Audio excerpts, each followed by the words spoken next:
Bye bye Saint Thomas. So time అయితే 4:30 అవుతుంది.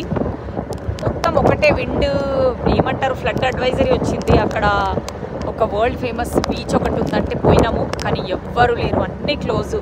So back వెళ్ళిపోతున్నాము. అయితే వీడు ఏం చేసిండంటే మా ఫెర్రీ 5:30కి ఉంది అని చెప్పిండు.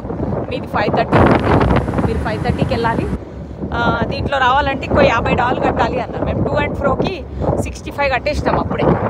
సో అది వేరే కంపెనీ, మీరు మళ్ళీ కట్టాలి అని అన్నాడు. సరే ఏమన్నా కానీ అని మొత్తానికైతే కార్ అయితే పెట్టేసినాము. పెడితే ఇంకా వాడు అంటే నేనంతా ఒకటే కదా, మీరు చూసుకోండి అంటే ఇక వాడు తీసుకొని పోయిండు. సో బేసికలీ ఏం కట్టలేదు ఇంక ఎక్స్ట్రా ఇప్పటికైతే. సో లక్కీగా మేము ఎక్కేసినాం.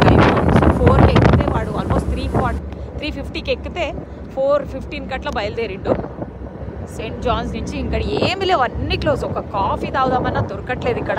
ఇందాక లంచ్ వీడియో మీకు పెట్టినా నేను. ఇంకోటి పోతుంది, వర్జీనియా స్ప్రైడ్ అంట. సో ఇటు నుంచి అయితే నేను దిగలేదు. కార్ చూడండి ఎట్లా పెట్టించిండో, ఇట్లా పోయినా ఇటు నుంచి దిగిన మొత్తం ప్యాసింజర్ సీట్లకి వెళ్ళి. సో ఎనీవేస్ అది అక్కడ పెద్ద చేసిందేం లేదు. పోయి మంచిదంటే వెదర్ బాగాలేదు, basically problem, weather problem. So వర్షం ఇంకా లైట్గా పడుతుంది. లైట్ కాదు, బాగానే పడుతుంది. అబ్బో చల్లగుంది. సో కార్లోనే కూర్చున్నారు జనాలు, దిగలేదు.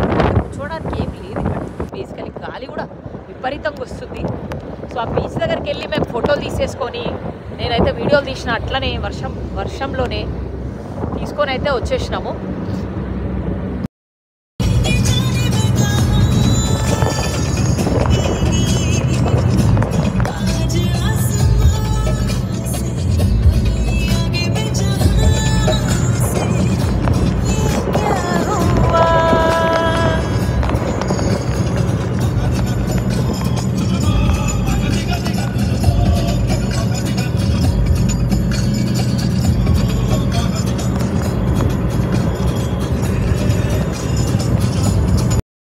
ఐదు 10 అవుతుంది.